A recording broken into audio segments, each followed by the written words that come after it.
जय श्री राधे कृष्णा, जय श्री राधे कृष्णा। चिंतन क्या है? श्रोता सुमित सुशील सुचि, कथा रस खरीदास, पाई उमा अति गोपमयी, सज्जन करहि प्रकाश। हे उमा, सुंदर बुद्धि वाली, सुशील पवित्र कथा की प्रेमी और हरि की सेवक, श्रोता को पाकर सज्जन अत्यंत गोपनीय, सबके सामने प्रकट न करने का योग्य रहस्य को भी प्रकट कर देते हैं। चिंतन का मतलब होता है किसी बात की गहराई में जाना, उसको कई प्रकार से सोचना। यह बात सत्य है कि कर्म की अवधारणा चिंतन पर टिकी है। जब तक हम किसी काम के बारे में सोचेंगे ही नहीं तो काम क्या करेंगे और उसे कैसे पूरा करेंगे। लेकिन कोई उस काम केवल चिंतन मात्र से भी तो पूरा नहीं होता। उसे पूरा करने के लिए मन से कर्म समझकर करना आवश्यक है। बल के साथ यदि दूरी नहीं तय की गई तो किया हुआ कार्य भी शून्य होगा। यानी कि बल का प्रयोग जितना भी क्यों ना हो, बस उसी तरह हम मन में खूब सोचें, किंतु जब तक कर्मणा अर्थात कार्य रूप में नहीं जाते हैं, हमारा कार्य शून्य ही रहेगा। मनसा वाचा कर्मणा, संस्कृत की यह सूक्ति अपने में कर्म की उत्पत्ति की सारी अवधारणाएं छुपाए हुए हैं। इस कर्म भूमि में घटित होने वाली सारी क्रियाओं का संपादन इसी सूत्र से होता है।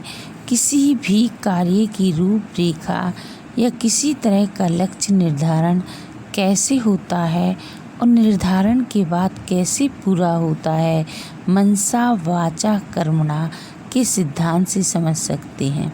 मनसा वाचा कर्मणा का सिद्धांत है, हमने जीवन में सफल होने के लिए खूब सोचा और खूब योजनाएं बनाई, किंतु उन योजनाओं के अनुरूप कार्य नहीं किया तो हम जीवन में सफल नहीं हो सकते। हे सज्जनों, हम किसी भी काम को करने के पहले अपने बारे में सोचते हैं। मान लें कि परीक्षा में अच्छे अंक लाना है तो सर्वप्रथम अपने मन में निश्चय करना होगा कि हमें परीक्षा में अच्छे अंक लाना है। लेकिन अच्छे अंक लाने हेतु मन नहीं बनाए या विचार नहीं लाए कि आपको परीक्षा में अच्छे अंक लाना है, तब आप अपनी लगनशीलता से अध्ययन नहीं कर पाएंगे। इसलिए आपको लक्ष्य प्राप्ति का निर्धारण तो करना ही होगा। अब आपके मन में अपना लक्ष्य निर्धारित कर लिया है कि उसे परीक्षा के अच्छे अंक लाना है। इसके लिए कुछ ना कुछ आपको संसाधन जैसे स्टेशनरी, पाठ्य पुस्तकें, कोचिंग आदि की आवश्यकता होगी। तब आपको अपने अभिभावक या माता पिता से अपनी बात कहनी होगी। इस तरह से मन में सोचने के बाद उसे वाणी के द्वारा व्यक्त करना होगा। अब तक आपने परीक्षा में अच्छे अंक लाने के लिए अभी तो केवल मन और वचन से प्रयास किया है, बाकी अभी भी आपका कर्म शेष है। आपका लक्ष्य 2 चरणों में पूरा हो चुका है, मन और वचन।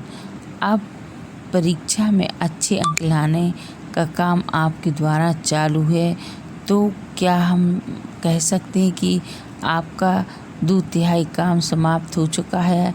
यह पूर्णतः गलत है। जब तक तीसरा चरण पूरा नहीं होता है, कार्य फल शून्य रहता है।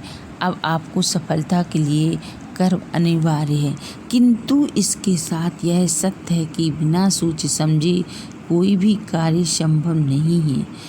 कार्य का लक्ष्य प्राप्ति का प्रथम सोपान विचार अर्थात मनसा है, जिस पर वाचा अर्थात संसाधनों की जुगत के साथ ही तुम लक्ष्य प्राप्ति का अंतिम सोपान करना है, यानी यह काम का अंजाम तक पहुंचाने के लिए अथक प्रयास करना है।